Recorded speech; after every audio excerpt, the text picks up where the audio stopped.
कथाएं तो आपने बहुत सी सुनी होंगी, महान भागवत के अनेक प्रसंग भी सुने होंगे, पर आज जो कथा आप सुनने जा रहे हैं वह साधारण नहीं है। यह श्री राधा और श्री कृष्ण की परम रहस्यमयी लीला है, जिसे जानकर आपका मन भक्ति में विलीन हो जाएगा। आज की कथा में हम इस कलिकाल में होने वाले सारे चरित्रों का वर्णन करेंगे। काल क्या है, समय क्या है, इस कलयुग के बारे में सब कुछ आपको आज की इस कथा में सुनने को मिलेगा और साथ में गोलोक धाम में श्री कृष्ण की आनंदमयी और रहस्यमयी लीला का भी वर्णन सुनने को मिलेगा। तो चलिए आज की कथा में हम आगे बढ़ते हैं। राधे राधे।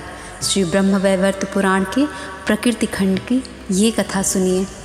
भगवान नारायण कहते हैं, नारद, तदंतर सरस्वती अपनी एक कला से तो पुण्य क्षेत्र भारतवर्ष में पधारी तथा पूर्ण अंश से उन्हें भगवान श्री हरि के निकट रहने का सौभाग्य प्राप्त हुआ। भारत में पधारने से भारती, ब्रह्मा की प्रेमभाजन होने से ब्राह्मी तथा वचन की अधिष्ठात्री होने से वह वाणी नाम से विख्यात हुई। श्री हरि संपूर्ण विश्व में व्याप्त रहते हुए भी सागर के जल स्रोत में शयन करते देखे जाते हैं।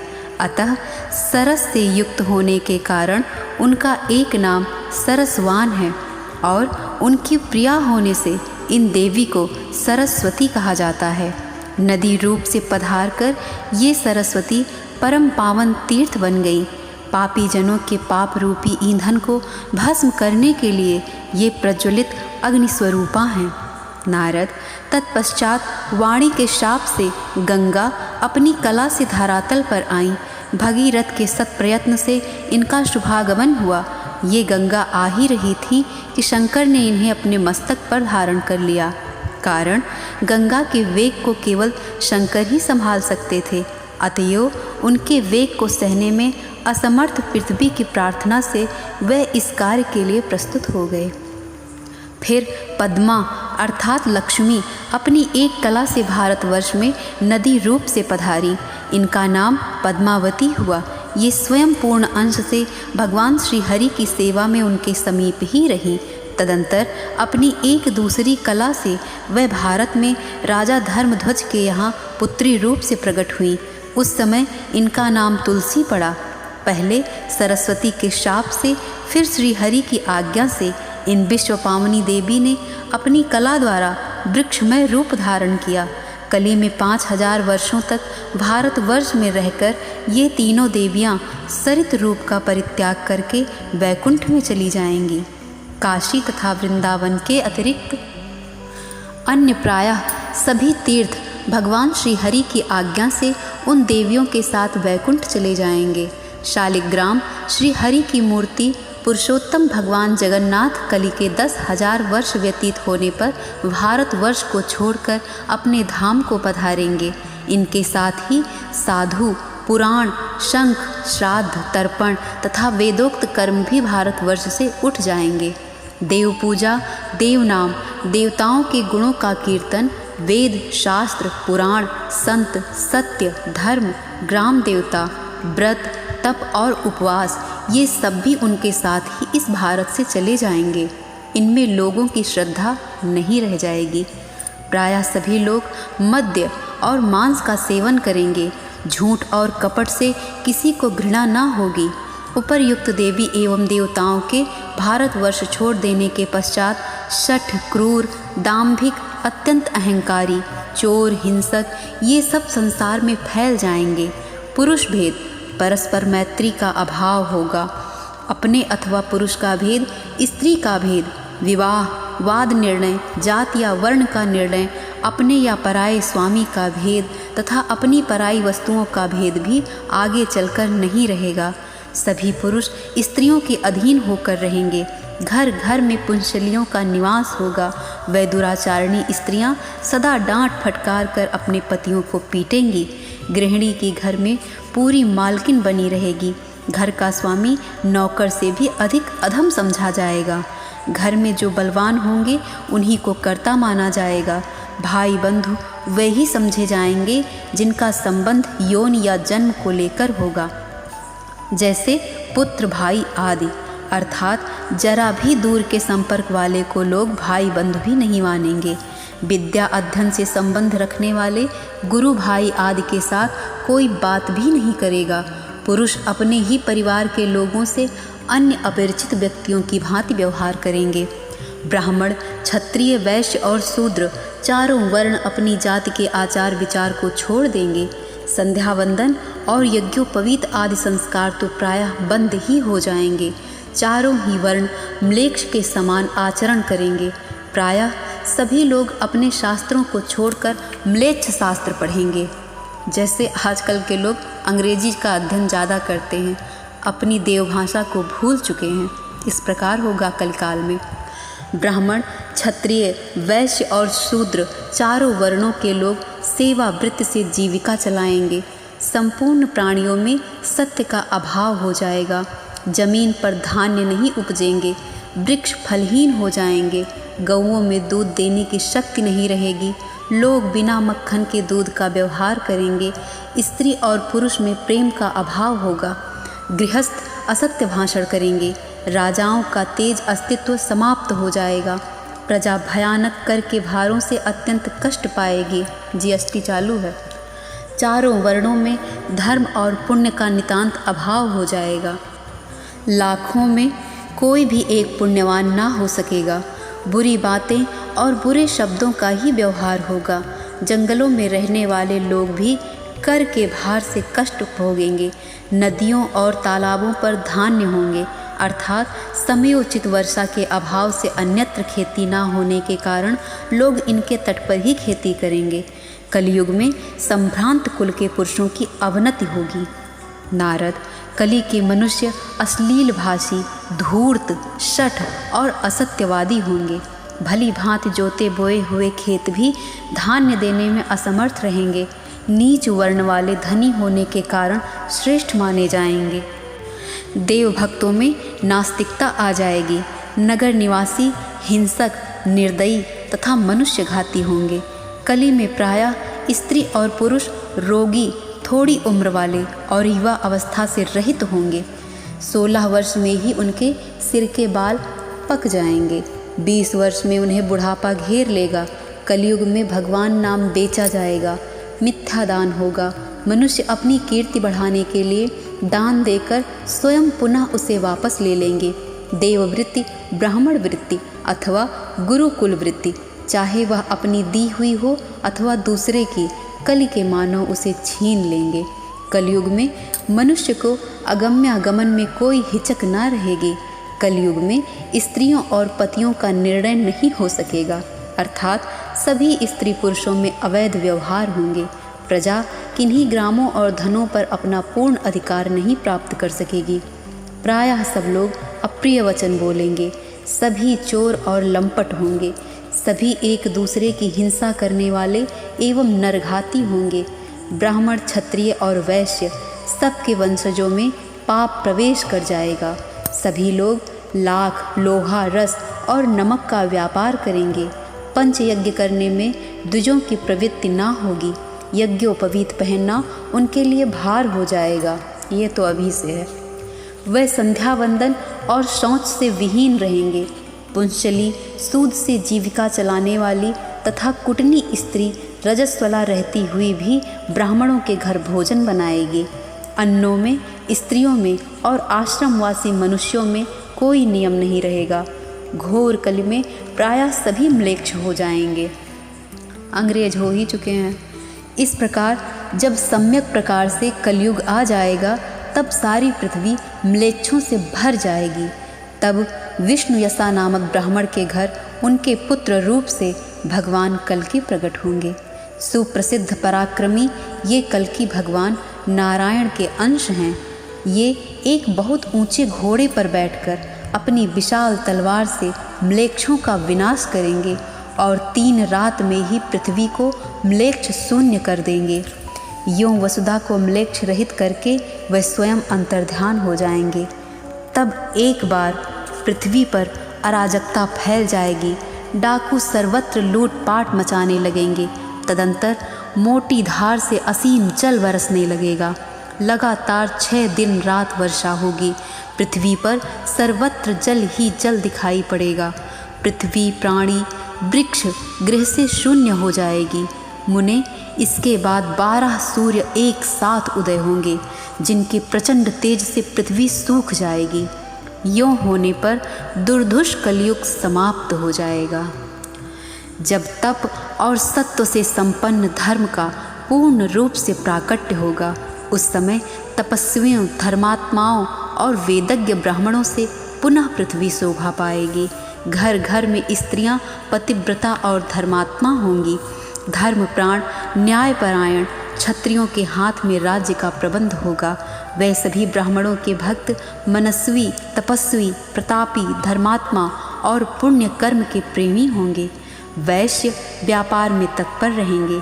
वे मन में धार्मिक भावना रखते हुए ब्राह्मणों के प्रति श्रद्धा रखेंगे। शूद्र धर्म पर आस्था रखते हुए पवित्रता पूर्वक सेवा करेंगे। ब्राह्मण, क्षत्रिय और वैश्यों के वंशज भगवती जगदम्बा शक्ति के परम उपासक होंगे। उनके द्वारा देवी के मंत्र का निरंतर जप होने लगेगा। सब लोग देवी के ध्यान में तत्पर रहेंगे। समयानुसार व्यवहार करने वाले पुरुषों में श्रुति, स्मृति और पुराण का पूर्ण ज्ञान प्राप्त रहेगा। इसी को सतयुग कहते हैं। इस युग में धर्म पूर्ण रूप से रहता है। त्रेता में धर्म 3 पैर से, द्वापर में 2 पैर से और कली में केवल 1 पैर से रहता है। घोर कली आने पर तो यह संपूर्ण पैरों से हीन हो जाता है। विप्र, 7 दिन हैं, 16 तिथियां कही गई हैं, 12 महीने और 6 ऋतुएं होती हैं। शुक्ल और कृष्ण 2 पक्ष तथा उत्तरायण एवं दक्षिणायन 2 अयन होते हैं।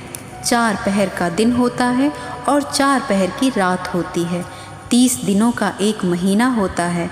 संवत्सर तथा इडावत्सर आदि भेद से 5 प्रकार के वर्ष समझने चाहिए। यही काल की संख्या का नियम है। जैसे दिन आते जाते रहते हैं, ऐसे ही चारों युगों का भी आना जाना लगा रहता है। मनुष्यों का 1 वर्ष पूरा होने पर देवताओं का 1 दिन रात होता है। काल की संख्या के विशेषज्ञ पुरुषों का सिद्धांत है कि मनुष्यों के 360 युग व्यतीत होने पर देवताओं का 1 युग बीतता है। इस प्रकार के 71 दिव्य वर्गों तक एक मनवंतर कहते हैं। एक इंद्र 1 मनवंतर पर्यंत रहते हैं। यों 28 इंद्र के बीत जाने पर ब्रह्मा का 1 दिन रात होता है। इसी मान से 108 वर्ष व्यतीत होने पर ब्रह्मा की आयु पूरी हो जाती है। इसी को प्राकृत प्रलय समझना चाहिए। उस समय पृथ्वी नहीं दिखाई पड़ती। पृथ्वी सहित संपूर्ण ब्रह्मांड जल में लीन हो जाते हैं। ब्रह्मा, विष्णु, शिव और ऋषि आदि सभी परात्पर श्री कृष्ण में लीन हो जाते हैं। उन्हीं में प्रकृति भी लीन हो जाती हैं। मुने, इसी को प्राकृत प्रलय कहते हैं।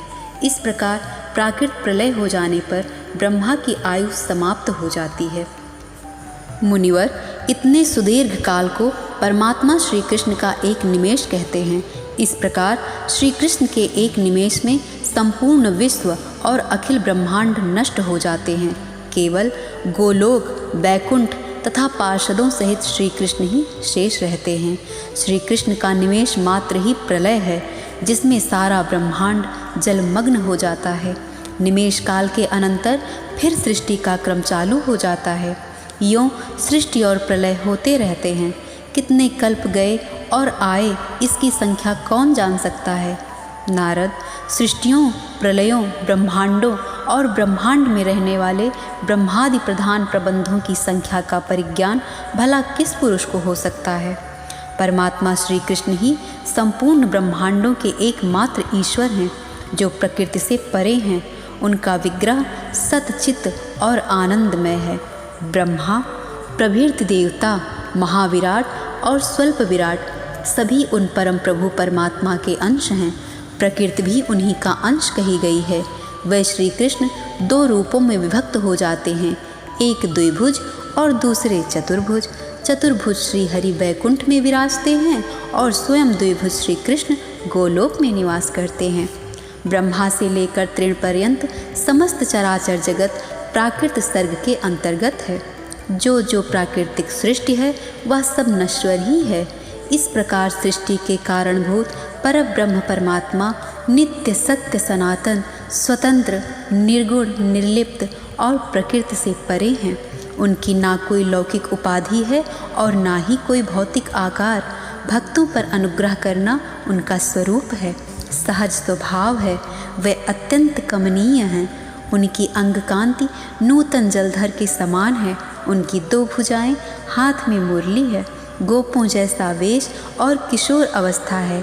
वे सर्वज्ञ सर्वसेव्य परमात्मा एवं ईश्वर हैं। तुम उनके स्वरूप को ऐसा ही जानो।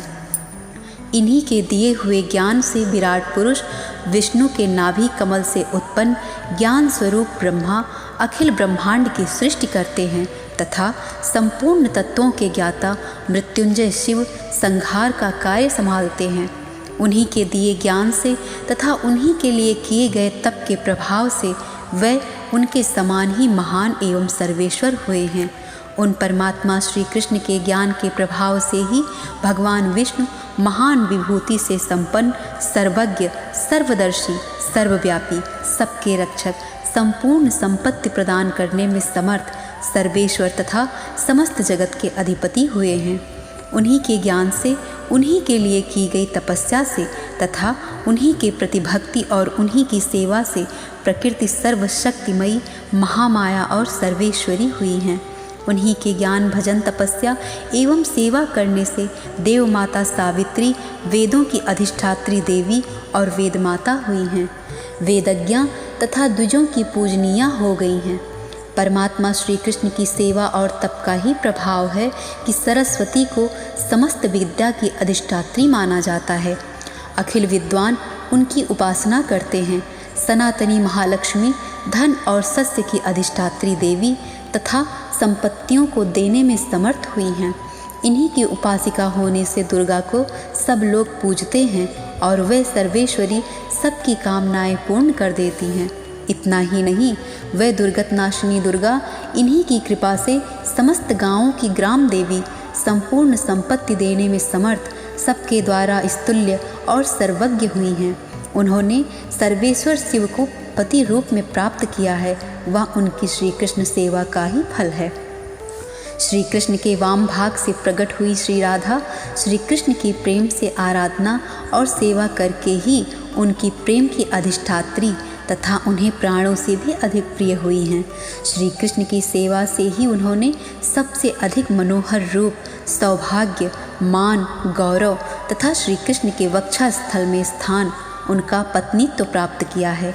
पूर्व काल में राधा ने शतशृंग पर्वत पर 1,000 दिव्य युगों तक निराहार रहकर तपस्या की। इससे वह अत्यंत कृशकाय हो गई। श्री कृष्ण ने देखा राधा चंद्रमा की एक कला के समान अत्यंत कृश हो गई हैं। अब इनके शरीर में सांस का चलना भी बंद हो गया है। तब वे प्रभु करुणा से द्रवित हो उन्हें छाती से लगाकर फूट फूट कर रोने लगे। उन्होंने राधा को वह सारभूत वर दिया जो अन्य सब लोगों के लिए दुर्लभ है। वे बोले, प्राणवल्लभे, तुम्हारा स्थान मेरे वत्स स्थल पर है, तुम यहीं रहो। मुझ में तुम्हारी अविचल प्रेम भक्ति हो। सौभाग्य, मान, प्रेम और गौरव की दृष्टि से तुम मेरे लिए सबसे श्रेष्ठ और सर्वाधिक प्रियतमा बनी रहो। संसार की समस्त युवतियों में तुम्हारा सबसे ऊंचा स्थान है। तुम सबसे अधिक महत्व तथा गौरव प्राप्त करो। मैं सदा तुम्हारे गुण गाऊंगा, पूजा करूंगा। तुम सदा मुझे अपने अधीन समझो। मैं तुम्हारी प्रत्येक आज्ञा का पालन करने के लिए बाध्य रहूँगा। ऐसा कहकर जगदीश्वर श्री कृष्ण ने उन्हें सचेत किया और अपनी उन प्राण वल्लभा को सौत के कष्ट से मुक्त कर दिया।